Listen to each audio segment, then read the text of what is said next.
শিক্ষার্থীরা সবাইকে ওয়েলকাম জানাচ্ছি আমার আজকের ভার্চুয়াল শ্রেণী কার্যক্রমে। তৃতীয়বারের মতো তোমাদের সামনে হাজির হলাম। আমি রৌনক জাহান। আজকে আমি তোমাদের মার্কেটিং প্রথম পত্র উৎপাদন ব্যবস্থাপনা কোর্সটির তৃতীয় অধ্যায়ের কিছু ইম্পর্টেন্ট টপিক, টার্ম ও পয়েন্ট নিয়ে আলোচনা করব, যেগুলো তোমাদের সৃজনশীল প্রক্রিয়ার জন্য খুবই তথ্যবহুল হবে, যাতে তোমরা ইজিলি তাৎক্ষণিকভাবে প্রশ্নের বিষয়বস্তু বুঝে উত্তর করতে পারো। আর এই মুহূর্তে তোমরা যারা আমার ক্লাসটি দেখছো তারা একটু কমেন্ট করে জানাবে যে ভিডিও কোয়ালিটি, নেট, সাউন্ড সব কিছু ঠিকঠাক মতো আছে কিনা।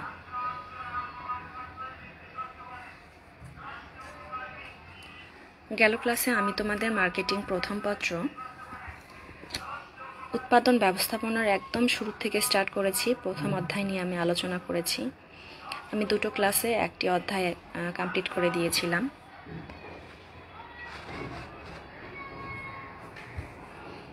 তো সেই ধারাবাহিকতা আজকে আবার তৃতীয় অধ্যায় নিয়ে আলোচনা করলাম, কারণ এর আগে অন্য ম্যাডাম ক্লাস নিয়েছিলেন, উনি চতুর্থ অধ্যায় নিয়ে আলোচনা করেছেন। তো আমি চিন্তা করলাম তৃতীয় অধ্যায়ে কিছু ইম্পর্টেন্ট টপিক আছে যেগুলো আলোচনা করা দরকার, তোমাদের জানার আছে। তো যার কারণে আমি তৃতীয় অধ্যায়ের আলোচনা করা শুরু করব।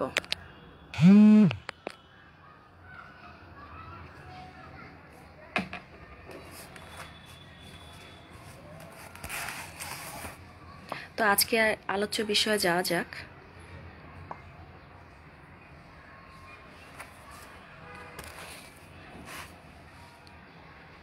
প্রথমে আমি যে প্রশ্নটি নিয়ে আলোচনা করব সেটি হচ্ছে উৎপাদন মাত্রা বলতে আমরা কি বুঝি।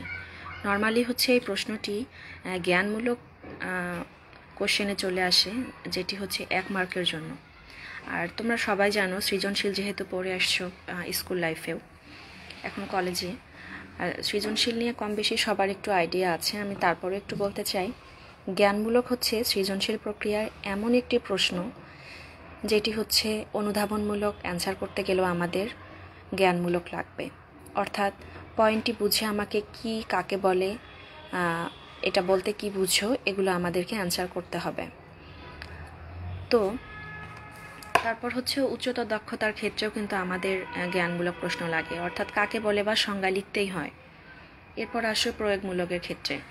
প্রয়োগমূলকের ক্ষেত্রে যদি তোমরা ভালো নাম্বার পেতে চাও এবং সৃজনশীল প্রক্রিয়া যদি সমস্ত ক্রাইটেরিয়াস ফুলফিল করে লিখতে চাও, সেক্ষেত্রেও কিন্তু তোমাদের কি কাকে বলে বা বলতে কি বুঝো এই বিষয়গুলো জেনে বুঝে অ্যান্সার করতে হবে।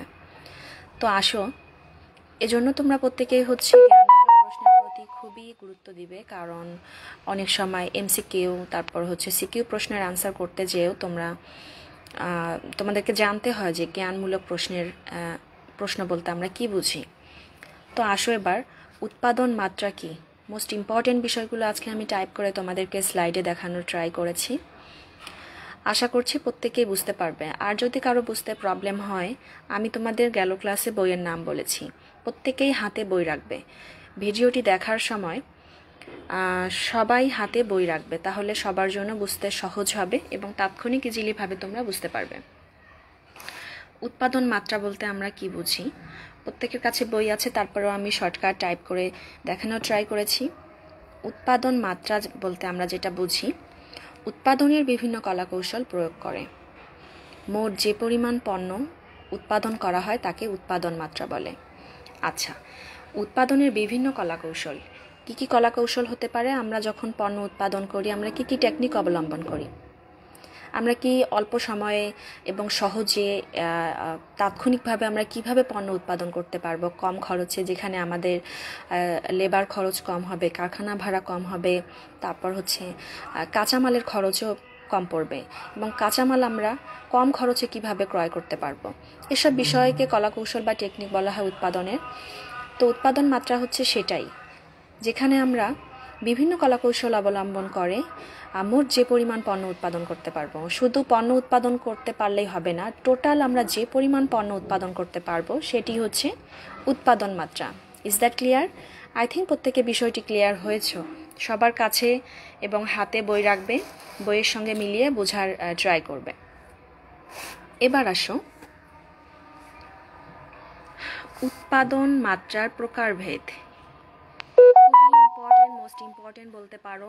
তোমাদের সৃজনশীলের নরমালি হচ্ছে গ এবং ঘ, উচ্চতর দক্ষতা এবং প্রয়োগমূলকের ক্ষেত্রে এই প্রশ্নগুলো চলে আসে এবং তোমাদের কাছে একটু কঠিন মনে হতে পারে ফার্স্টের দিকে, কারণ এখানে বোঝার থেকে মুখস্থের বিষয়টা জড়িয়ে আছে। এবার আসো উৎপাদন মাত্রার প্রকারভেদ। উৎপাদন মাত্রা হচ্ছে 4 প্রকার। 1 নাম্বার হচ্ছে অতি ক্ষুদ্র উৎপাদন। সবাই স্লাইডে খেয়াল করো। ক নাম্বার হচ্ছে অতি ক্ষুদ্র উৎপাদন। খ হচ্ছে ক্ষুদ্র ও মাঝারি উৎপাদন। এরপর হচ্ছে বৃহদায়তন উৎপাদন। লাস্ট অফ অল হচ্ছে কাম্য উৎপাদন মাত্রা। তো এই বিষয়গুলো একটু ক্লিয়ার হব আমরা। অতি ক্ষুদ্র উৎপাদন বলতে আমরা কি বুঝি? অতি ক্ষুদ্র উৎপাদন কখন করা হয়? খুবই ক্ষুদ্র প্রতিষ্ঠানগুলোই কিন্তু অতি ক্ষুদ্র উৎপাদন করে থাকে। এরা হচ্ছে এই নীতি অবলম্বন করে থাকে। অতি ক্ষুদ্র প্রতিষ্ঠানগুলোর বা এন্টারপ্রাইজগুলোর হচ্ছে এদের মূলধনের পরিমাণ কম থাকে, শ্রমিকের সংখ্যা কম থাকে, কাঁচামালের সংখ্যা কম থাকে, স্থায়ী সম্পত্তি বা প্রতিস্থাপন ব্যয় এগুলো সব কিছুই কম থাকে। যেহেতু হচ্ছে অতি ক্ষুদ্র উৎপাদন, সেক্ষেত্রে হচ্ছে কোম্পানিও হবে অতি ক্ষুদ্র মাত্রার এবং এদের উৎপাদন কোয়ালিটি, শ্রমিক, কাঁচামালের ব্যয় এগুলো সব কিছুই কম থাকবে। তো এবার আসো অতি ক্ষুদ্র উৎপাদন বলতে আমরা কি বুঝি? সবাই বইয়ে একটু খেয়াল করো। যেসব প্রতিষ্ঠানে জমি এবং কারখানা ভবন ব্যতি রেখে স্থায়ী সম্পদের মূল্য প্রতিস্থাপন ব্যয়সহ 10 লক্ষ টাকা হতে 75 লক্ষ টাকা। নর্মালি একটা প্রতিষ্ঠান চালাতে গেলে 1 কোটি টাকার নিচে কোনো প্রতিষ্ঠানই হয় না। এজন্য এটা বলা হয়েছে অতি ক্ষুদ্র উৎপাদন, যেহেতু এখানে স্থায়ী সম্পত্তি খুবই কম, মাত্র 10 লক্ষ থেকে 75 লক্ষ টাকা, এবং শ্রমিকের সংখ্যা 16 জন থেকে 30 জন। তাকেই হচ্ছে অতি ক্ষুদ্র উৎপাদন বা অতি ক্ষুদ্র এন্টারপ্রাইজ বলা হয়। তো তোমাদের সৃজনশীল প্রক্রিয়ায় এটি কিভাবে আসতে পারে? ধরো একটা সুন্দর করে একটা গল্প আকারে দেয়া আছে যে একটা প্রতিষ্ঠানের শ্রমিকের সংখ্যা হচ্ছে 17 জন এবং ওই প্রতিষ্ঠানের স্থায়ী সম্পদ হচ্ছে মাত্র 60 লক্ষ টাকা। শ্রমিকের সংখ্যা 17 জন এবং স্থায়ী সম্পদের মূল্য হচ্ছে অনলি 60 লক্ষ টাকা। তো তোমাদেরকে বুঝতে হবে যে এটি অতি ক্ষুদ্র উৎপাদন মাত্রা যাচ্ছে নাকি ক্ষুদ্র মাঝারি উৎপাদন মাত্রা যাচ্ছে, এটা তোমাদেরকে বুঝতে হবে। যেহেতু অতি ক্ষুদ্র উৎপাদনের এখানে তোমাদের আইডেন্টিফাই করে দেওয়া আছে 10 লক্ষ টাকা হতে 75 লক্ষ টাকা, কিংবা শ্রমিকের সংখ্যা 16 জন হতে 30 জন, তো এটা নিশ্চয়ই অতি ক্ষুদ্র এন্টারপ্রাইজের মধ্যে যাচ্ছে। আমি একটু বিরতি নেই, আজান দিচ্ছে তো।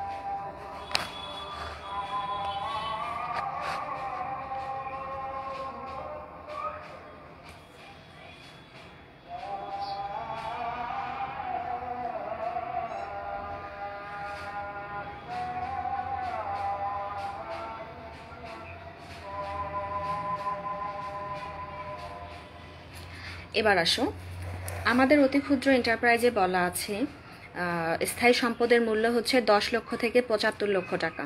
আমি একটু আগে যে একটি সৃজনশীল প্যাটার্নে একটু সাজিয়ে বললাম যে সম্পদের মূল্য আমি বলেছি 60 লক্ষ টাকা। যেহেতু 10 লক্ষ থেকে 75 লক্ষ টাকার কথা বলা আছে, তাহলে 60 লক্ষটা কি 10 লক্ষ থেকে 75 লক্ষের মধ্যে যাচ্ছে? 100% যাচ্ছে। শ্রমিকের সংখ্যা এখানে বলা আছে 16 জন থেকে 30 জন। আমি শ্রমিকের সংখ্যা বলেছি 17 জন। 16 থেকে 30-এর মধ্যে কি 17 যাচ্ছে? 100% যাচ্ছে। তো এভাবে তোমাদের সৃজনশীল প্রশ্ন একটু ঘুরিয়ে পেঁচিয়ে আসতে পারে বা এমসিকিউ আসতে পারে। এমসিকিউ আসে অনেক সময়। তো এটি হচ্ছে মূল বিষয়। তো এগুলো তোমাদেরকে মুখস্থ রাখতে হবে, এগুলো বাড়িয়ে বলার কিছু নেই। এগুলো হচ্ছে জাতীয় শিল্পনীতি অনুযায়ী কিন্তু লেখা আছে। জাতীয় শিল্পনীতি 2016 অনুযায়ী এই বইয়ে উল্লেখ করা আছে। তো এবার আসো ক্ষুদ্র ও মাঝারি উৎপাদন। ক্ষুদ্র ও মাঝারি উৎপাদনের মধ্যে প্রথমে আমরা হচ্ছে ক্ষুদ্র উৎপাদন মাত্রা নিয়ে আলোচনা করব। ম্যানুফ্যাকচারিং শিল্পের ক্ষেত্রে যে প্রতিষ্ঠানের জমি ও কারখানা ভবন ব্যতি রেখে স্থায়ী সম্পদের মূল্য প্রতিস্থাপন ব্যয়সহ 75 লক্ষ টাকা হতে 15 কোটি টাকা। ক্ষুদ্র উৎপাদন মাত্রা হচ্ছে 75 লক্ষ টাকা থেকে 15 কোটি টাকা এবং শ্রমিকের সংখ্যা হচ্ছে 31 জন থেকে 120 জন। এটি হচ্ছে আমাদের ক্ষুদ্র এন্টারপ্রাইজ, তাকে ক্ষুদ্র এন্টারপ্রাইজ বলা হয় জাতীয় শিল্পনীতি 2016 অনুযায়ী। এগুলো তোমাদের মুখস্থ রাখতে হবে। এটি গেল ম্যানুফ্যাকচারিং শিল্পের ক্ষেত্রে, এবং সেবামূলক প্রতিষ্ঠানের ক্ষেত্রে কিন্তু একটু আলাদা বিষয়। সেটা হলো যে প্রতিষ্ঠানের জমি ও কারখানা ভবন ব্যতি রেখে স্থায়ী সম্পদের মূল্য প্রতিস্থাপন ব্যয়সহ 10 লক্ষ টাকা হতে 2 কোটি টাকা। সেবামূলক শিল্প কী হতে পারে, যেমন হচ্ছে হাসপাতাল, তারপর হচ্ছে বিউটি পার্লার বা বড় বড় সেলুনগুলো, বিউটি সেলুন, তারপর হচ্ছে সেবামূলক প্রতিষ্ঠান, শিক্ষা প্রতিষ্ঠানও বলা যেতে পারে। তো এগুলো হচ্ছে সেবামূলক প্রতিষ্ঠান। এক্ষেত্রে তোমাদেরকে বুঝতে হবে স্থায়ী সম্পত্তির মূল্য হচ্ছে প্রতিস্থাপন ব্যয়সহ 10 লক্ষ টাকা হতে 2 কোটি টাকা। শ্রমিকের সংখ্যা হচ্ছে 16 জন থেকে 15 জন। সেটি হচ্ছে ক্ষুদ্র উৎপাদন মাত্রা এবং সেবামূলক প্রতিষ্ঠানের ক্ষেত্রে। এবার আসো মাঝারি উৎপাদন মাত্রা।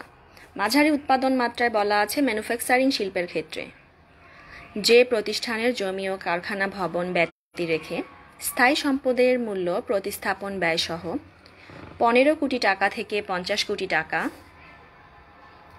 কিংবা শ্রমিকের সংখ্যা 121 জন থেকে 300 জন, তাকেই মাঝারি শিল্প বা মাঝারি এন্টারপ্রাইজ বলা হয় জাতীয় শিল্পনীতি 2016 অনুযায়ী। এবার আসো সেবামূলক প্রতিষ্ঠানের ক্ষেত্রে মাঝারি এন্টারপ্রাইজের স্থায়ী সম্পদের মূল্য বা শ্রমিকের সংখ্যা কেমন হতে পারে সেটা আমরা জানব। সেবামূলক শিল্পের ক্ষেত্রে যে প্রতিষ্ঠানের জমি ও কারখানা ভবন ব্যতি রেখে স্থায়ী সম্পদের মূল্য প্রতিস্থাপন ব্যয়সহ 2 কোটি টাকা থেকে 30 কোটি টাকা কিংবা শ্রমিকের সংখ্যা 51 জন থেকে 120 জন, তাকেই মাঝারি এন্টারপ্রাইজ বা মাঝারি শিল্প বলা হয় জাতীয় শিল্পনীতি 2016 অনুযায়ী। এবার আমরা বৃহদায়তন উৎপাদন মাত্রা নিয়ে আলোচনা করব। বৃহদায়তন উৎপাদন মাত্রায় যেটা বলা হয়েছে ম্যানুফ্যাকচারিং শিল্পের ক্ষেত্রে যে প্রতিষ্ঠানে জমি ও কারখানা ভবন ব্যতি রেখে স্থায়ী সম্পদের মূল্য প্রতিস্থাপন ব্যয়সহ 50 কোটি টাকার অধিক, যেহেতু এটি বৃহদায়তন উৎপাদন মাত্রা, বড় বড় গার্মেন্টস ফ্যাক্টরি, তারপর হচ্ছে বড় বড় আরও উৎপাদনকারী প্রতিষ্ঠান আছে, জুস তৈরির কারখানা আছে, তারপরে হচ্ছে মেডিসিন তৈরির ফ্যাক্টরি আছে, তারপর হচ্ছে যেগুলো বা দেশের বাইরে হচ্ছে প্রোডাক্ট সাপ্লাই দিয়ে থাকে, এগুলো বড় বড় শিল্প প্রতিষ্ঠান যারা দেশ এবং দেশের বাহিরে পণ্য তৈরি এবং পণ্য সাপ্লাই এবং পণ্য প্রমোশন বিষয় নিয়ে কাজ করে, এগুলো বড় বড় বৃহদায়তন শিল্পের ক্ষেত্রে। এখানে ন্যূনতম হচ্ছে স্থায়ী সম্পদ হতে হবে 50 কোটির অধিক কিংবা শ্রমিকের সংখ্যা হতে হবে 300 জনের অধিক, সেগুলোই হচ্ছে বৃহদায়তন শিল্প বা বৃহদায়তন এন্টারপ্রাইজ। তবে পোশাক তৈরির প্রতিষ্ঠান বা ঘন ঘন শিল্প প্রতিষ্ঠানের ক্ষেত্রে শ্রমিকের সংখ্যা কিন্তু 1000 জনের অধিক হতে হবে। যেগুলো গার্মেন্টস ফ্যাক্টরি, সেক্ষেত্রে কিন্তু শ্রমিকের সংখ্যা একটু বেশি হতে হবে, অ্যাটলিস্ট 1000 হতে হবে। এগুলো কিন্তু তোমাদের MCQ আসবে, এগুলো একটু গুরুত্ব সহকারে পড়তে হবে। সেবামূলক শিল্পের ক্ষেত্রে যে প্রতিষ্ঠানের জমি এবং কারখানা ভবন ব্যতি রেখে, প্রত্যেকটা প্রতিষ্ঠানের কিন্তু ম্যানুফ্যাকচারিং শিল্প আলাদা, সেবামূলক শিল্প আলাদা। তো আমরা বৃহদায়তন উৎপাদন মাত্রার ফার্স্টে হচ্ছে ম্যানুফ্যাকচারিং শিল্প নিয়ে আলোচনা করলাম। এখন আমরা সেবামূলক প্রতিষ্ঠান নিয়ে একটু জানবো যে এখানে স্থায়ী সম্পদের মূল্য কত হবে এবং শ্রমিকের সংখ্যা কতজন হবে।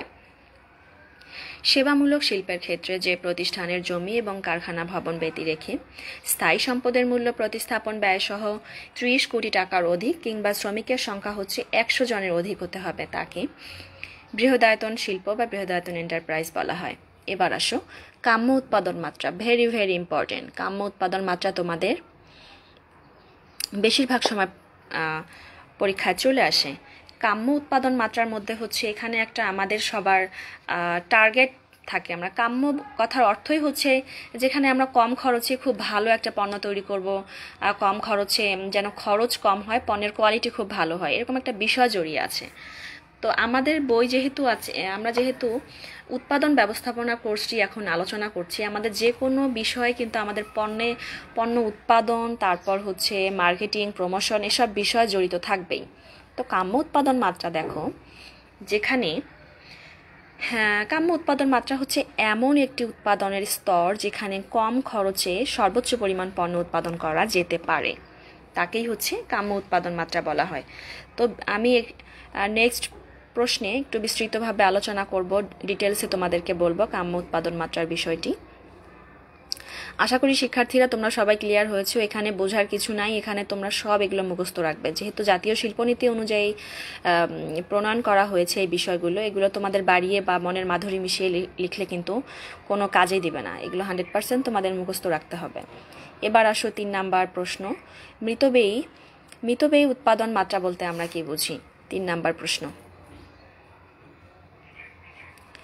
মিতব্যয়ী উৎপাদন মাত্রা ভেরি ভেরি ইম্পর্ট্যান্ট। উৎপাদনের পরিমাণ বৃদ্ধির সাথে সাথে একক প্রতি গড় উৎপাদন ব্যয় নির্দিষ্ট স্তর পর্যন্ত কমতে থাকার প্রক্রিয়াকে মিতব্যয়ী উৎপাদন মাত্রা বলে। বুঝাইতে পেরেছি? আমি আর একবার বলছি, উৎপাদনের পরিমাণ বৃদ্ধির সাথে সাথে একক প্রতি গড় উৎপাদন ব্যয় নির্দিষ্ট স্তর পর্যন্ত কমতে থাকার প্রক্রিয়াকে মিতব্যয়ী উৎপাদন মাত্রা বলা হয়।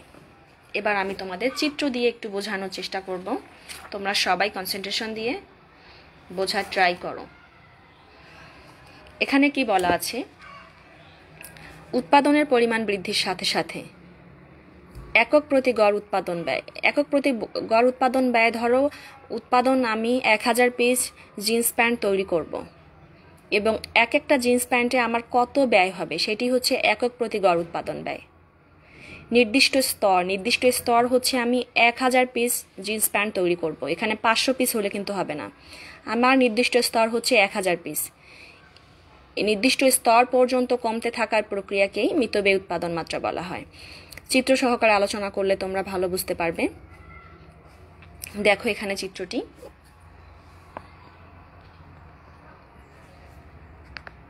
ওকে, বলা হয়েছে নির্দিষ্ট স্তর, আমাদের নির্দিষ্ট স্তর হচ্ছে Q2। বাচ্চারা খেয়াল করো, Q2 হচ্ছে আমাদের নির্দিষ্ট স্তর, Q3 হলেও হবে না, Q1 হলেও হবে না, Q হলেও হবে না, আমাদের নির্দিষ্ট স্তর হচ্ছে আমাদের Q2। নর্মালি হচ্ছে এই রেখাটি হচ্ছে উৎপাদনের পরিমাণ নির্দেশ করছে, ধরো OX, এই রেখাটি হচ্ছে উৎপাদনের পরিমাণকে নির্দেশ করছে, OY হচ্ছে আমাদের গড় ব্যয়কে নির্দেশ করছে, গড় ব্যয়, একক প্রতি গড় ব্যয়কে নির্দেশ করছে। তো প্রথমে আমরা ধরে নিয়েছি Q2 হচ্ছে আমাদের নির্দিষ্ট স্তর, তাহলে আমরা নির্দিষ্ট স্তরের আগে একটু আলোচনা করি। যখন আমরা OQ পরিমাণ পণ্য উৎপাদন করব, তখন কিন্তু আমাদের দেখো আমাদের ব্যয়ের পরিমাণটা প্রচুর হয়ে যাচ্ছে, ব্যয়ের পরিমাণটা অনেক বৃদ্ধি পাচ্ছে। পণ্যের তুলনায় দেখো কম্পারেটিভলি ব্যয়ের পরিমাণ কিন্তু অনেকখানি, এটি কোনো কোম্পানি গ্রহণ করবে না, অ্যাকসেপ্ট করবে না। সবাই চাবে কি কম খরচে যেন আমরা খুব ভালো মানের পণ্য তৈরি করতে পারি, সবার এর ধরনের একটি প্রত্যাশা থাকে যে কম খরচে যেন খুব ভালো মানের পণ্য আমরা তৈরি করতে পারি। তো যদি আমরা OQ পরিমাণ পণ্য তৈরি করি, সেক্ষেত্রে দেখো আমাদের ব্যয় কি পরিমাণ হয়ে যাচ্ছে, ডাবল হয়ে যাচ্ছে। তো এটি নিশ্চয়ই কোনো কোম্পানি গ্রহণ করবে না। তো প্রত্যেক কোম্পানির একটা নির্দিষ্ট স্তর থাকবে, কি পরিমাণ পণ্য তৈরি করতে গেলে কম খরচ পড়বে, সেটাকে টার্গেট করে থাকে। সাপোজ 1000 পিস যখন জিন্স প্যান্ট তৈরি করা হবে, সেক্ষেত্রে কিন্তু খরচটা কম হয়ে যাচ্ছে, কারণ 1000 হচ্ছে একটা নির্দিষ্ট স্তর। তো সেটি বলা হচ্ছে যখন আমরা থেকে Q2 পরিমাণ পণ্য তৈরি করব, নির্দিষ্ট স্তর ধরো 1000 সাপোজ, তখন কিন্তু দেখো আমাদের গড় ব্যয়ের পরিমাণ কমে যাচ্ছে, OC। এবার তোমাদের মনে একটা প্রশ্ন হতে পারে, ম্যাডাম কিভাবে ব্যয়টা কমে যাচ্ছে একটু আমাদেরকে আইডিয়া দেন। এদিকে পণ্যের উৎপাদন যদি আমি বাড়িয়ে ফেলি নির্দিষ্ট স্তর পর্যন্ত, তাহলে তো আমাদের ব্যয়টা বেড়ে যাওয়ার কথা, কিন্তু ব্যয়টা কমে যাচ্ছে কিভাবে? এখানে কি একটা বিষয় জড়িয়ে আছে। বিষয়টি হলো, ধরো এখানে 1000 1000 হচ্ছে আমাদের নির্দিষ্ট স্তর, এবং নির্দিষ্ট স্তরের আগে হচ্ছে 500, পরে ধরো 2000। নেক্সট অমিতব্যয়ী যখন আমি আলোচনা করব তখন তোমাদের এই বিষয়টা আরও ক্লিয়ার হবে। এখানে তোমরা আপাতত এতটুকুই বোঝো, 1000 পিস যখন আমি জিন্স প্যান্ট তৈরি করব তখন আমার খরচ কম পড়ে যাচ্ছে। যদি আমি 500 পিস পণ্য তৈরি করতে যাই সেক্ষেত্রে আমার খরচ ডাবল হয়ে যাচ্ছে। তো আমি কি করব এক্ষেত্রে আমি 1000 পিসটাকে গ্রহণ করে, আমার নির্দিষ্ট স্তর হচ্ছে 1000, আমি 1000 পিস গ্রহণ করে আমি পণ্য তৈরি করব। কিভাবে পণ্যের খরচ বেড়ে যাচ্ছে? নির্দিষ্ট স্তর বলতে ধরো আমার 1000 পিস জিন্স প্যান্ট তৈরি করতে আমার 2 দিন সময় লাগছে, 500 পিস তৈরি করতে আমাদের 2 দিন সময় লাগবে। কারণ যে কোনো কাজ যখন শ্রমিকদেরকে চুক্তি দেয়া হয়, কন্ট্রাক্ট দেয়া হয় যে আপনাদের অল্প সময়ে আপনারা এই কাজটি করে দেবেন, আমি 1 লাখ টাকার মধ্যে আমি দুইটা আমি বিল্ডিংয়ের রুম করব, 1 লাখ টাকার মধ্যে আপনি 2 দিনে আমার এই রুম দুটো করে দেবেন। সেক্ষেত্রে ওরা কি করবে? শ্রমিকদের সংখ্যা যেহেতু কন্ট্রাক্ট নিয়েছে, এদের কাজের প্রতি একটা দায়িত্ব বেড়ে যাবে। সবাই খেয়াল করে বুঝো, এদের কাজের প্রতি একটা দায়িত্ব বেড়ে যাবে। এরা চাবে অল্প সময় এবং ওই ডেটের মধ্যে পণ্য তৈরি করে মালিকের কাছ থেকে টাকা বুঝে নেওয়া এবং ভালো মানের একটা কাজ করে দেওয়া। ভালো মানের কাজ করতে পারলে আরও আশেপাশে তাদের একটা প্রমোশন হবে যে এত সুন্দর বাসাবাড়ি কোন মিস্ত্রি তৈরি করেছে, এই ধরনের মিস্ত্রি আমাদের দরকার। তো এরকম একটা বিষয়, 1000 পিস জিন্স প্যান্ট যখন আমি তৈরি করব তখন আমার যে খরচ হয়ে যাচ্ছে 500 পিস জিন্স প্যান্ট তৈরি করতে আমার সে খরচ হয়ে যাচ্ছে। কিভাবে খরচ হচ্ছে? আমি যে শ্রমিকদেরকে নিচ্ছি, তারপর আমি যে কাঁচামালটা ব্যবহার করেছি, ধরো 1 কৌটা আমি রং ক্রয় করেছি, এই 1 কৌটা রং আমার 1000 পিস জিন্স প্যান্ট তৈরি করতে ব্যবহার করতে পারবো আমি। 500 পিস তৈরি করলে বাকি কৌটার রং আমাকে ফেলে দিতে হবে, বাকি কাঁচামালগুলো আমাকে নষ্ট করতে হবে। তো শ্রমিক যেহেতু আমি কন্ট্রাক্ট নিয়েছি, শ্রমিক যেহেতু 200 শ্রমিক লাগবেই, তো 200 শ্রমিক ইচ্ছা করে মনোযোগ দিয়ে কাজ করতে পারলে তারা 1000 পিস পণ্য তৈরি করে দিতেই পারে, তাদের জন্য সহজ হয়ে যায়। তারপরে হচ্ছে প্যান্টটাকে যখন কাঁচামালে পরিণত করে ফাইনালি তৈরি করা হবে, সেক্ষেত্রে হাতের কাজের কিছু বিষয় থাকে, সুইংয়ের বিষয় থাকে, তারপরে হচ্ছে কাটিংয়ের বিষয় থাকে, এরপরে কালার, তারপর ড্রাইং, প্যাকেটিং, এসব যাবতীয় কাজ এরা প্রসেস অনুযায়ী করে। অল্প সময়ে এরা নির্দিষ্ট স্তর পর্যন্ত খুব ভালোভাবে কাজ করতে পারে। নির্দিষ্ট স্তরের আগে যদি মাত্র 500 পিসের অর্ডার পেলো তাদের মন থাকবে না, এবং কাঁচামালগুলো একই পয়সায় ক্রয় করতে হচ্ছে। দেশের বাইরে থেকে কাঁচামাল আনা বা দেশের বিভিন্ন স্থান থেকে কাঁচামাল সংগ্রহ করা, তো এই কাঁচামালগুলো দেখা গেল 500 পিস তৈরি করে কিন্তু বাকিগুলো নষ্ট হয়ে যাচ্ছে, ফেলে দিচ্ছে, যার কারণে 1000 পিস তৈরি করা যাচ্ছে ওই একই কাঁচামাল দিয়ে। তো এভাবে হচ্ছে আমাদের নির্দিষ্ট স্তর পর্যন্ত পণ্য তৈরি করতে পারলে আমাদের ব্যয়টা কমে যায়। বাচ্চারা বুঝতে পেরেছো? হ্যাঁ, এটা হলো একটা ফ্যাক্ট। আমি এরপর আরও তোমাদের বোঝাবো যখন আমি অমিতব্যয়ী উৎপাদন মাত্রা নিয়ে আলোচনা করব। তো আমাদের মিতব্যয়ী উৎপাদন মাত্রা কি পড়লাম আমরা? যখন নির্দিষ্ট স্তর পর্যন্ত উৎপাদন করা হয় তখন আমাদের গড় উৎপাদন ব্যয় হ্রাস পায়, এটি হচ্ছে আমাদের মিতব্যয়ী উৎপাদন মাত্রা। এখানে নির্দিষ্ট স্তর ধরো কিউ। খুবই ইম্পর্টেন্ট, তোমাদের সৃজনশীল তোমাদের হচ্ছে উচ্চতর দক্ষতা এবং প্রয়োগমূলকের ক্ষেত্রে মিতব্যয়ী অমিতব্যয়ী প্রতি বছরই আসে। এবার আসো আমরা অমিতব্যয়ী উৎপাদন মাত্রা নিয়ে আলোচনা করব। নর্মালি আমরা যেটা পড়লাম, মিতব্যয়ী উৎপাদন মাত্রা সাধারণত প্রতিষ্ঠানের উৎপাদনের পরিমাণ বৃদ্ধি পেলে গড় উৎপাদন ব্যয় হ্রাস পায়। হ্যাঁ, যেটা আমরা মিতব্যয়ীতে পড়ে আসলাম, উৎপাদনের পরিমাণ বৃদ্ধি পেলে কিন্তু গড় উৎপাদন ব্যয় আমাদের হ্রাস পেয়েছে, ব্যয়টা কমে গিয়েছে। কিন্তু এই নির্দিষ্ট স্তরের পরে আমাদের নির্দিষ্ট স্তরের পরে যদি আমি পণ্য তৈরি করতে চাই সেক্ষেত্রে আমাদের ব্যয়টা বেড়ে যাবে। এটি হচ্ছে আমাদের অমিতব্যয়ী উৎপাদন মাত্রা। মিতব্যয়ীতে কি পড়লাম? নির্দিষ্ট স্তর পর্যন্ত পণ্য উৎপাদন করতে পারলে আমাদের গড় উৎপাদন ব্যয় কমছে। এই নির্দিষ্ট স্তরের পরে যদি আমি এটা 1000 ইউনিট, আমি যদি 2000 ইউনিট পণ্য তৈরি করি সেক্ষেত্রে নর্মালি আমাদের হচ্ছে ব্যয়টা বেড়ে যেতেই পারে, স্বাভাবিক বিষয়। যখন আমার ব্যয়টা বেড়ে যাবে এবং আমি নির্দিষ্ট স্তরের পরে পণ্য তৈরি করব, এই স্তরটি হচ্ছে আমাদের অমিতব্যয়ী উৎপাদন মাত্রা। Is that clear? আসো এবার চিত্র সহকারে তোমাদের আমি বুঝাবো। এই তো দেখো, আমাদের নির্দিষ্ট স্তর ধরো 2000 ইউনিট, 1000 ইউনিট হচ্ছে নির্দিষ্ট স্তরের আগে, 3000 ইউনিট হচ্ছে নির্দিষ্ট স্তরের পরে। নির্দিষ্ট স্তর পর্যন্ত আমরা যখন উৎপাদন করি তখন আমাদের ব্যয়টা কমে যায়। এটি হচ্ছে আমাদের মিতব্যয়ী উৎপাদন মাত্রা, যেটা আমরা আগের প্রশ্নে পড়লাম এবং আমি আলোচনা করলাম। এবার আসো 2000 ইউনিট নির্দিষ্ট স্তর, 2000 ইউনিটের পরে যদি আমি কোনো পণ্য তৈরি করতে চাই, প্রোডাকশন বাড়াতে চাই প্রতিষ্ঠানের, সেক্ষেত্রে আমার কিন্তু গড় উৎপাদন ব্যয়টা বেড়ে যাচ্ছে। ঠিক আছে, আমার গড় উৎপাদন ব্যয়টা বেড়ে যাচ্ছে। এই যে আমি নির্দিষ্ট স্তরের পরে উৎপাদন করব, আমার গড় উৎপাদন ব্যয় বেড়ে যাবে, এটি হচ্ছে আমাদের অমিতব্যয়ী উৎপাদন মাত্রা। Is that clear? Have any question? যেহেতু লাইভে অনেকে যুক্ত আছো, যদি কারো প্রশ্ন থাকে আমাকে এখন জানাতে পারো। কারো কাছে কি বুক লিস্ট আছে? বাবারা, বুক লিস্ট লাগবে না, আমি বলে দিয়েছি যে তোমরা উৎপাদন ব্যবস্থাপনা এবং বিপণন, মার্কেটিং ফার্স্ট পেপার এবং সেকেন্ড পেপার, তোমরা হচ্ছে জাহিদ হোসেন শিকদার স্যার, দেওয়ান জোবাইদা নাসরিন আপা, শফিকুল স্যার এবং মঞ্জুর স্যারের যে একটা বই আছে খুবই ভালো, এই বইটি আমি স্টুডেন্ট লাইফেও পড়েছি। তোমরা বিশ্বাস করবা কিনা জানি না, আমি স্টুডেন্ট লাইফে পড়েছি। তো এই স্যারদের কিন্তু অনার্স লেভেলের বই আছে, মাস্টার্স লেভেলের বই আছে। আমার যেহেতু পড়াশোনা মার্কেটিং নিয়ে, আমি এই স্যারদের বই পড়েছি এবং এখন শিক্ষকতা লাইফে এসে এই বইটি পড়াতে আমার অনেক ভালো লাগে। তোমরা তো সবাই এখন বড় ক্লাসে পড়ো, তোমরা লাইব্রেরিতে গেলে কয়েকটা বই নিয়ে জাজ করো, কম্পেয়ার করো, কম্পারেটিভলি যে বইটি তোমাদের কাছে ভালো লাগবে তোমরা সেটি করে করবে। আমি তোমাদের কিনতে বলবো তো তোমরা বাধ্য হয়ে কিনবা, বিষয়টি কিন্তু এরকম না। তো আমার কাছে মনে হয়েছে এই বইটা বেস্ট, এই একটা বই থাকলে আর বই কিনতে হবে না। ঠিক আছে, দেখো অমিতব্যয়ী উৎপাদন মাত্রা কি? নর্মালি হচ্ছে নির্দিষ্ট স্তর পর্যন্ত যখন আমরা পণ্য উৎপাদন করি, সেক্ষেত্রে হচ্ছে আমাদের গড় ব্যয় কমে যায়। নির্দিষ্ট স্তরের পরে যদি আমরা পণ্য তৈরি করি, নির্দিষ্ট স্তর ধরো 2000-এর পরে 3000 ইউনিট, নির্দিষ্ট স্তরের পরে যদি আমরা পণ্য উৎপাদন করি, সেক্ষেত্রে আমাদের ব্যয়টা বেড়ে যাবে। তো এটি হচ্ছে আমাদের অমিতব্যয়ী উৎপাদন মাত্রা। এবার আসো আমি একটু বাস্তবতার বেসিসে বুঝিয়ে দেই।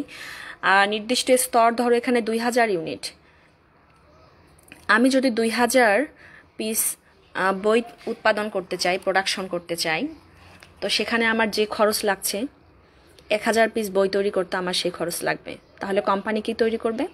কোম্পানি হচ্ছে 2000 পিসকে, এটা যেহেতু কাম্য উৎপাদন মাত্রা, 2000 পিস তৈরি করবে। কারণ একটু আগে আমি তোমাদের বুঝিয়েছি, বইয়ের একটা রাইটাররা যে বই লেখে, কপিরাইট, তাদের সময় খরচ করা, বা রাইটারকে প্রতি বছর যে সম্মানী দেয়া হয়, এগুলো একটা বিষয়। তারপর হচ্ছে এই বইয়ের কাভার, তারপর টাইপিং, তারপর হচ্ছে প্রিন্ট করা, বাইন্ডিং করা, মার্কেটিং করা, ফাইনালি ভোক্তার কাছে পৌঁছে দেওয়া, এসব বিষয়গুলো হচ্ছে সব কিছু খরচের মধ্যে যাচ্ছে।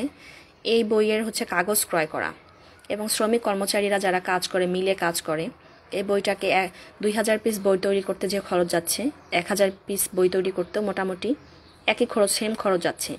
এজন্য হচ্ছে 2000 পিস বইটাই ধরো, এটি হচ্ছে কাম্য উৎপাদন মাত্রা, এটি হচ্ছে আমাদের মিতব্যয়ী উৎপাদন। ঠিক আছে, এটি হচ্ছে আমাদের মিতব্যয়ী উৎপাদন। কোম্পানি কি করবে? কাম্য উৎপাদন মাত্রাটাকে গ্রহণ করবে। এবার আসো 2000 পিসের পরে যদি কোনো কোনো কোম্পানির মার্কেটের বা বিশাল চাহিদা থাকে বইয়ের, বাজারে হচ্ছে, আমি বই দিয়ে এক্সাম্পল দিচ্ছি, বইয়ের বিশাল চাহিদা থাকে, সেক্ষেত্রে এরা কি করবে? 3000 ইউনিট বই তৈরি করবে বা 3000 পিস বই তৈরি করবে। 3000 পিস যখন বই তৈরি করবে তখন তাদের আবার ব্যয়টা বেড়ে যাচ্ছে, আবার কাঁচামাল সংগ্রহ করতে হবে, শ্রমিকদের খরচ দিতে হবে, কারখানা ভাড়া দিতে হবে, কাগজ ক্রয় করতে হবে, টাইপ করতে হবে, যারা টাইপে কাজ করে তাদেরকে দিয়ে, আবার লেখকদেরকে দিয়ে আবার নতুন করে এডিশন দিতে হবে বইয়ের। এডিশন বলতে হচ্ছে প্রতি বছর যে আমি বইটা তৈরি করছি, এটা একটা সংখ্যা উপরে বইয়ে লেখা থাকবে যে 9 এডিশন, 10 এডিশন, প্রতি বছর বছর এডিশন যেটা। তারপর হচ্ছে এরপর যারা ছাপাখানায় কাজ করে তাদের একটা খরচের বিষয় আছে। এরপর হচ্ছে কাভার, প্যাকেজিং, মার্কেটিং, যাবতীয় খরচ আছে। এগুলো খরচ মিলিয়ে দেখা গেল 3000 পিস পণ্য তৈরি করতে গেলে আবার খরচটা বেড়ে যাচ্ছে প্রতিষ্ঠানের। তো এটি হচ্ছে আমাদের অমিতব্যয়ী উৎপাদন মাত্রা। বুঝতে পেরেছো সবাই? নির্দিষ্ট স্তর পর্যন্ত পণ্য তৈরি করতে পারলে আমাদের গড় ব্যয়টা কমে যায়, সেটি হচ্ছে আমাদের মিতব্যয়ী। নির্দিষ্ট স্তরের পরে যদি আমরা পণ্য আবার তৈরি করতে চাই, সেক্ষেত্রে আমাদের ব্যয়টাও বেড়ে যাবে, স্বাভাবিক বিষয়, বেড়ে যাচ্ছে। এটি হচ্ছে আমাদের অমিতব্যয়ী। এই থিমটি বুঝতে পারলে মিতব্যয়ী, অমিতব্যয়ী এবং কাম্য, এই তিনটা বিষয় নিয়ে যদি প্রশ্ন আসে, তোমাদেরকে কেউ ঠেকাতে পারবে না। দেখা মাত্রই তোমরা চিনতে পারবা, এবং এভাবে চিত্র আকারেও তোমাদের সৃজনশীল প্রশ্ন আসে, তখন এগুলো উল্লেখ থাকবে না। মিতব্যয়ী উৎপাদন মাত্রা, অমিতব্যয়ী উৎপাদন মাত্রা, এগুলো কিছুই উল্লেখ থাকবে না, এভাবে দেয়া থাকবে। সাপোজ এই লেখাটি উল্লেখ নাই, তোমরা এগুলো দেখে চিনতে পারবে না? এটা হচ্ছে দেখা গেলে এই ছক দেখেই তো বোঝা যাচ্ছে যে কিভাবে গড় ব্যয়টা বেড়ে যাচ্ছে। যখন আমি 1000 পিস পণ্য তৈরি করি, আমার ব্যয়ের পরিমাণ কিন্তু অনেক বেশি, স্থির পরিমাণ। এরপর যখন আমি মাত্র 2000 পিস পণ্য উৎপাদন করি, আমার ব্যয়ের পরিমাণ খুব কম। ব্যয় যেহেতু কম হচ্ছে, এটি হচ্ছে আমাদের কাম্য মিতব্যয়ী উৎপাদন মাত্রা। এরপর যদি আমি পণ্য তৈরি করি, পণ্যের উৎপাদন বাড়িয়ে দেয়, সেক্ষেত্রে আমার ব্যয়টা আরেকটু বেড়ে যাচ্ছে। নির্দিষ্ট স্তরের পরে যদি আমি পণ্য তৈরি করতে চাই, সেক্ষেত্রে আমার ব্যয় বেড়ে যাবে। এটি হচ্ছে আমাদের অমিতব্যয়ী। এখন তোমাদের এখানে বলতে পারে, প্রশ্ন এরকম আসতে পারে যে কাম্য উৎপাদন মাত্রাকে তুমি আইডেন্টিফাই করো। কাম্য উৎপাদন মাত্রা হচ্ছে এই যে Q1, এটি হচ্ছে কাম্য উৎপাদন মাত্রা। তো মিতব্যয়ী উৎপাদন হচ্ছে কি, কিউ থেকে Q1 এটি হচ্ছে মিতব্যয়ী, আর কিউ থেকে Q2 হচ্ছে অমিতব্যয়ী। কারণ নির্দিষ্ট স্তরের পরে আমি উৎপাদন বাড়িয়ে দিয়েছি, আমাদের ব্যয়ের পরিমাণও বেড়ে গিয়েছে। এটি হচ্ছে আমাদের অমিতব্যয়ী উৎপাদন মাত্রা। বুঝাইতে পেরেছি? এবার আসো কাম্য উৎপাদন মাত্রা নিয়ে আমরা একটু আলোচনা করব। কাম্য উৎপাদন মাত্রা অলরেডি তোমাদের আমি বুঝিয়ে দিয়েছি। কাম্য উৎপাদন মাত্রা হলো উৎপাদনের এমন একটি স্তর যেখানে সর্বনিম্ন ব্যয় সর্বোচ্চ পরিমাণ পণ্য উৎপন্ন করা হয়ে থাকে। ওকে, OX রেখা হচ্ছে উৎপাদনের পরিমাণকে নির্দেশ করে, OY রেখা হচ্ছে আমাদের গড় ব্যয় রেখাকে নির্দেশ করে। তো হচ্ছে এই রেখাটি হচ্ছে আমাদের ব্যয় সংকোচন রেখা। এই রেখা দেখে আমরা বুঝবো যে কাম্য উৎপাদন মাত্রা কোনটি, অমিতব্যয়ী কোনটি এবং মিতব্যয়ী। এখন আসো, আমরা যখন কিউ থেকে Q1 পর্যন্ত পণ্য তৈরি করব, সেক্ষেত্রে আমাদের হচ্ছে দেখো ব্যয়টা, আমার গড় ব্যয়টা খুব কম, ব্যয় রেখাটা খুব কম পরিমাণে। তো এটি হচ্ছে আমাদের কাম্য উৎপাদন মাত্রা। কাম্য উৎপাদনের পরে যদি আমরা আরও বেশি পণ্য তৈরি করতে চাই, তাহলে ব্যয়টা বেড়ে যাচ্ছে, রেখাটা উল্টা দিকে যাচ্ছে, ব্যয়টা আমার বেড়ে যাচ্ছে। ব্যয় বেড়ে গেলে আমাদের হয়ে যাচ্ছে এটি অমিতব্যয়ী উৎপাদন মাত্রা। আমাদের কিউ এবং Q1 এই রেখাটি এতটুকু পর্যন্ত হচ্ছে আমাদের অমিতব্যয়ী, এবং Q1 হচ্ছে মিতব্যয়ী। কিউ এবং Q1 হচ্ছে এটা মিতব্যয়ী। কিউ পয়েন্টটা হচ্ছে আমাদের কাম্য উৎপাদন মাত্রা। এখানে দেখো গড় ব্যয় খুবই কম, সর্বোচ্চ পরিমাণ পণ্য তৈরি, ব্যয়ের পরিমাণ কমে যাচ্ছে, এটি হচ্ছে আমাদের কাম্য উৎপাদন মাত্রা। তো কোনো প্রতিষ্ঠান যদি কাম্য উৎপাদনের পরেও যদি আরও পণ্য উৎপাদন করে, সেটা কি প্রতিষ্ঠানের জন্য মঙ্গলজনক হবে? তোমাদের বিবেচনা কি বলে? তো তোমাদের ঘ নাম্বারের যেটা প্রয়োগমূলক আছে, সেক্ষেত্রে এই ধরনের প্রশ্ন আসতেই পারে। তোমাদের যুক্তি বা মতামত চাইতে পারে যে কাম্য উৎপাদনের পরে যদি কোনো কোম্পানি পণ্য উৎপাদন বাড়িয়ে দেয়, তাহলে কি কোম্পানির জন্য মঙ্গলজনক হবে? 100% হবে না, কারণ এখানে হলো ব্যয়টা বেড়ে যাচ্ছে। কাম্য উৎপাদনই হচ্ছে বেস্ট এবং পারফেক্ট, কারণ এখানে সর্বনিম্ন ব্যয়ে সর্বোচ্চ পরিমাণ পণ্য তৈরি করা হয়, এবং এরপরেও যদি আমরা উৎপাদন করতে চাই, তাহলে হচ্ছে আমাদের কি হবে, আমাদের ব্যয়ের পরিমাণ বেড়ে যাবে, তাহলে হয়ে যাবে অমিতব্যয়ী উৎপাদন মাত্রা। ঠিক আছে, সবাই কি বুঝতে পেরেছ? তো এই ছিল এই চ্যাপ্টারের মূল পয়েন্ট এবং মূল আলোচনার বিষয়। এখানে আরেকটা বিষয় আলোচনা করা আছে। আমরা যে একটু আগে অমিতব্যয়ী উৎপাদন মাত্রা পড়েছি, অমিতব্যয়ী উৎপাদন মাত্রার কিন্তু আরেকটা নাম আছে, সেটি হলো মাত্রাজনিত ব্যয় সংকোচন। এটাও কিন্তু এই নামেও আসতে পারে, এটাও আমাদেরকে জানতে হবে, বুঝতে হবে। মাত্রাজনিত ব্যয় সংকোচন কাকে বলে? তো মাত্রাজনিত ব্যয় সংকোচন যে বিষয়, তো অমিতব্যয়ী উৎপাদন মাত্রা কিন্তু একই বিষয়। তারপরে ব্যয়ের প্রকারভেদ সম্পর্কে আসতে পারে। ব্যয় কত প্রকার? ব্যয় হচ্ছে নর্মালি 2 প্রকার। আমি প্রথম অধ্যায়ে আলোচনা করেছিলাম। স্থায়ী ব্যয়, পরিবর্তনশীল ব্যয়। স্থায়ী ব্যয় কি? যেগুলো ব্যয় অনেক দিন ধরে চলে, স্থায়ী, এই ব্যয়টা হতেই থাকে, সেটি হচ্ছে স্থায়ী। পরিবর্তনশীল ব্যয় হচ্ছে ডে বাই ডে যে ব্যয়টা পরিবর্তন হচ্ছে, অ্যামাউন্ট ফিগার চেঞ্জ হচ্ছে, সেটি হচ্ছে আমাদের পরিবর্তনশীল ব্যয়। তো স্থায়ী ব্যয় নিয়ে একটু আলোচনা করি। সেটি হলো উৎপাদন বা বিক্রয়ের পরিমাণ হ্রাস বৃদ্ধির সাথে সাথে যে ব্যয়ের পরিবর্তন হয় না, সেটি হচ্ছে স্থায়ী ব্যয়। যেমন ধরো আমাদের কারখানা ভাড়া, বাসা ভাড়া, তারপর ফ্যাক্টরি ভাড়া, এগুলো কিন্তু একটা ফিক্সড ব্যয়। এই ব্যয়টা কিন্তু বাসা ভাড়া প্রতি মাসে চেঞ্জ হয়ে যাচ্ছে না। একটা কোম্পানির কাছ থেকে বা একটা বাড়িওয়ালার কাছ থেকে কিন্তু ডিট করা হয়, অ্যাটলিস্ট 3 বছর, 4 বছর বা 2 বছর মধ্যে কোনো বাসা ভাড়া বাড়ানো হয় না। তো এটি হচ্ছে স্থায়ী ব্যয়। এরপর আছে কোনো অফিসে বড় বড় যারা স্থায়ী কর্মচারী বা বড় বড় যারা কর্মকর্তা আছেন তাদের বেতন কিন্তু ডে বাই ডে চেঞ্জ হচ্ছে না, বাড়ছে না। তো বেতনটা কিন্তু প্রতি বছরে বা 2 বছর 3 বছর পরে কিন্তু ইনক্রিমেন্ট হয়, এরকম একটা বিষয় আছে। তো এই জন্য বলা হয় স্থায়ী ব্যয়, যেগুলো উৎপাদন ও বিক্রয়ের পরিমাণ হ্রাস বৃদ্ধির সাথে সাথে যেগুলোর পরিবর্তন হয় না, সেটি হচ্ছে স্থায়ী ব্যয়। এবার আসো পরিবর্তনশীল ব্যয় নিয়ে আলোচনা করব। উৎপাদন বা বিক্রয়ের পরিমাণ হ্রাস বৃদ্ধির সাথে সাথে যে ব্যয়ের পরিবর্তন হয়, যে ব্যয় হয় সেটি হচ্ছে পরিবর্তনশীল ব্যয়। পরিবর্তনশীল ব্যয় যেমন শ্রমিকের মজুরি। একটা শ্রমিক আজকে কাজ করেছে 350 টাকা মজুরিতে, কালকে আবার সে রিমান্ড করে বসবে, না আমি 350 টাকায় কাজ করব না, আমাকে 400 টাকা দিতে হবে, কারণ এখানে কাজের পরিমাণটা একটু বেশি, আমাকে শ্রম দিতে হবে বেশি, সময় দিতে হবে বেশি, যার কারণে হচ্ছে মজুরিটা বেড়ে যাবে। তো শ্রমিকের মজুরি। তারপর হচ্ছে বৈদ্যুতিক বিল, টেলিফোন বিল। বাসা যারা আমরা বিদ্যুৎ ইউজ করে থাকি তারা কিন্তু প্রতি মাসে আমাদের সেম বিল আসে না, একটা সেম ফিগার আসে না, চেঞ্জ হয়। কোনো মাসে 500 টাকা, কোনো মাসে গরমের সময় যারা এসি ইউজ করে তাদের হচ্ছে বিলটা বেশি আসে, 3000 5000 পর্যন্ত বিদ্যুৎ বিল আসে। এরপর ঠান্ডা দিনে যারা গিজার ইউজ করে তাদেরও কিন্তু বিদ্যুৎ বিলটা বেড়ে যায়। এরপরে ইলেকট্রিক প্রোডাক্ট ইউজের উপর হচ্ছে আমাদের বিদ্যুৎ বিল ডিপেন্ড করে। তো বিদ্যুৎ বিল হচ্ছে প্রতি মাসে আমাদের চেঞ্জ হয়ে যায়, পরিবর্তন হয়, এটি হচ্ছে আমাদের পরিবর্তনশীল ব্যয়। তো স্থায়ী ব্যয়, পরিবর্তনশীল ব্যয় অনেক সময় তোমাদের জ্ঞানমূলক প্রশ্নে আসতে পারে, এই বিষয়গুলো একটু খেয়াল রাখবে।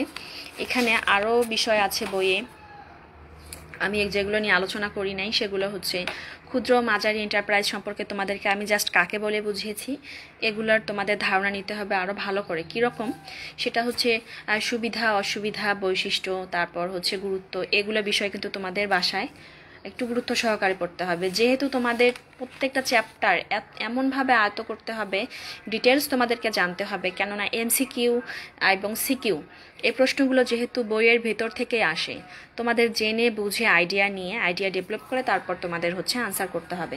সেক্ষেত্রে তোমাদের টোটাল বইটা মগজে রাখতে হবে।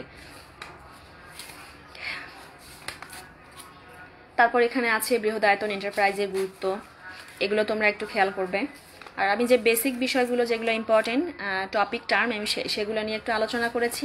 তোমরা বাসায় গুরুত্ব সহকারে বারবার ভিডিও দেখে একটু আয়ত্ত করার চেষ্টা করবে। আমি চিত্র আকারে তোমাদেরকে সুন্দরভাবে বুঝিয়ে পড়ানোর চেষ্টা করেছি।